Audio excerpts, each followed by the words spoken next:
Mr. Hafid Boutaleb is a geopolitics and international relations analyst, AOB Group. He's now joining us live from Casablanca, Morocco. Mr. Boutaleb, it's good to see you. Thank you very much for your time and welcome to the broadcast. What are the ramifications you think will happen in West Asia if this escalation continues? Well, first, I would like to express my deep regrets and deplore this escalation, this war, and all the civilian casualties, whether in Iran, in the Arabic countries nearby Iran, and also in Israel. And this is a very sad outcome to the long negotiation process. And everyone was hoping for a peace deal. However, the Iranian regime was adamant in repressing its people, in closing the door to internal possible peaceful change, and in continuously working behind the doors for regional hegemony through its proxies.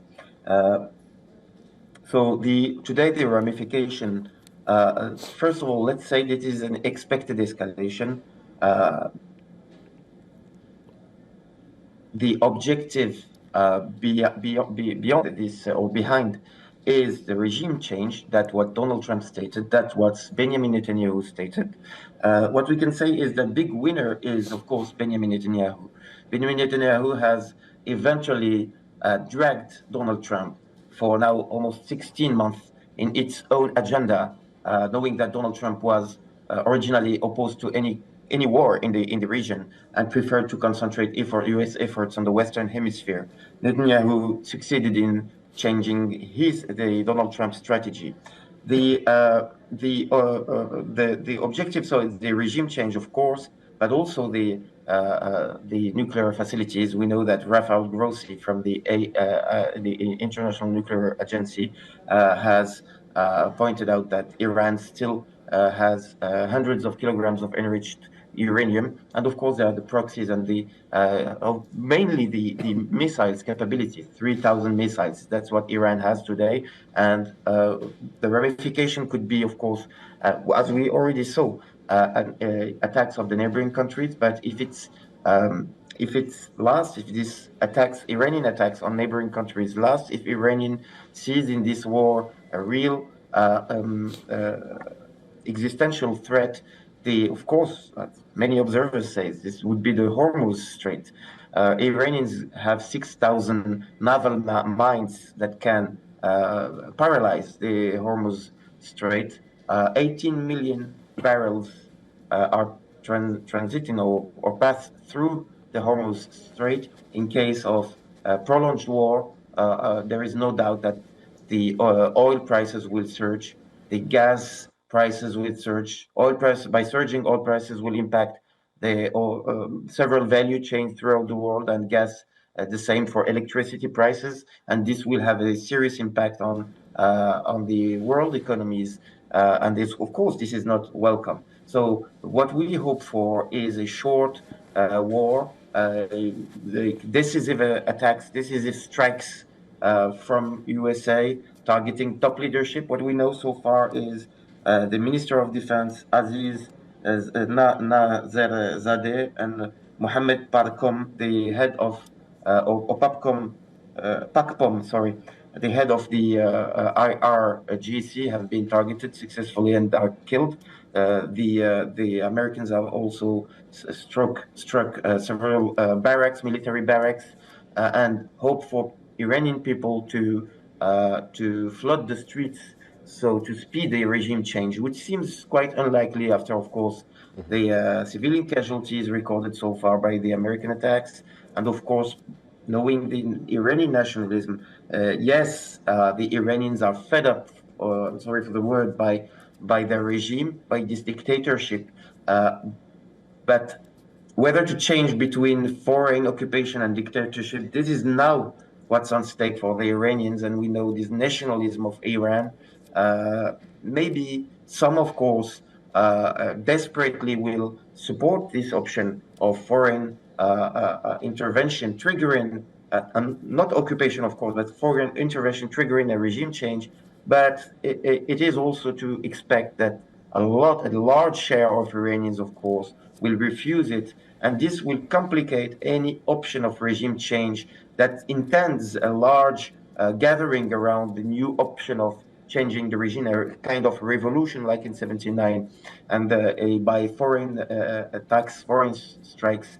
This would really impede such option and make it quite the probability is quite low.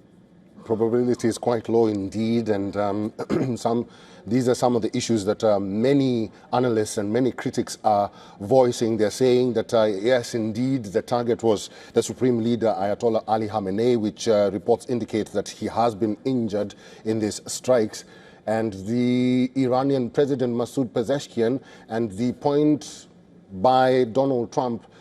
He says that they began with the military and they began with the Navy because they want to dismantle the Navy and dismantle the military so that the regime can be weakened through those two agencies or through those two formats. I'll come back to you later. I just have to update on what is really happening at the moment. And this is the latest update that we are getting in our newsroom. And evacuations and advisories have been issued. Russia is the latest to issue an advisory to its citizens living in Iran. They've urged their citizens to leave Iran via Armenia and Azerbaijan. These two countries are bordering Iran to the northwest. Russia, through its embassy in Iran, has urged its citizens in Iran to leave Iran via Armenia and Azerbaijan. The two countries, again, border Iran to the northwest. The U.S. Embassy in Lebanon has also urged its citizens to leave the country in a post on X. Once again, the U.S. Embassy in Lebanon has urged their citizens to leave the country in a post on X. So this is the latest that is coming in from that region and across that region. Let me go back to Mr. Butaleb. Who do you think will be the middle ground in this war between the United States and Iran? Because Israel, as it seems and as it looks, is playing spoil sport. Well, the attacks on the neighboring Arab countries by Iran, I think the Iranians are hoping for what happened last year, the Arabs to pressure on the United States, so they stopped, or at least they didn't prolong this attacks, this war. And I think they can play, as you say, the middle ground on this war. And it seems that so far they pay a very heavy price for a war that doesn't belong to them. It is the agenda of Netanyahu. And of course, there was a revolution in Iran, let's say it, that has been crushed by the repressive regime of the mullahs. However, it doesn't seem this is the best option to help the Iranian people. This would have a large impact on their daily life. This would even push the regime for more radicalism, for more aggressiveness toward demonstrators that are today in jail in Iran. And it seems unlikely, as I just said, and you were agreeing, Mohammed, that this is not, this will not push the Iranians in the street. The reaction could be even the opposite. Also this situation could have a large impact on the cost of living crisis quite everywhere in the world. If the barrel peaks at more than $100, can you imagine the impacts on the world economies and the average on an average person in the planet, in the world?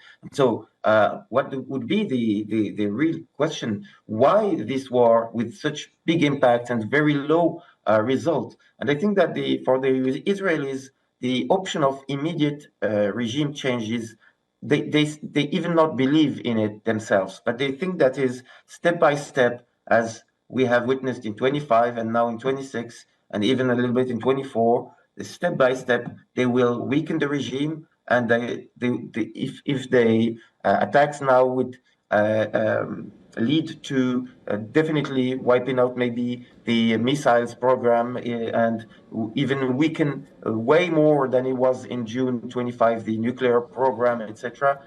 This would lead to further demonstrations maybe later in 26, earlier in 27, and this is the real objective. If it's not regime change today, this is for Israel the best option to lead in the middle or long term to a definite regime change, and Iran and Israel seemingly now really wants for a new regime in Tehran and pushes aggressively toward it. All right, Mr. Hafid Boutaleb is a geopolitics and international relations analyst at the AOB Group. Mr. Boutaleb is in Casablanca, Morocco. Boutaleb, thank you for your time and for talking to us today. Pleasure.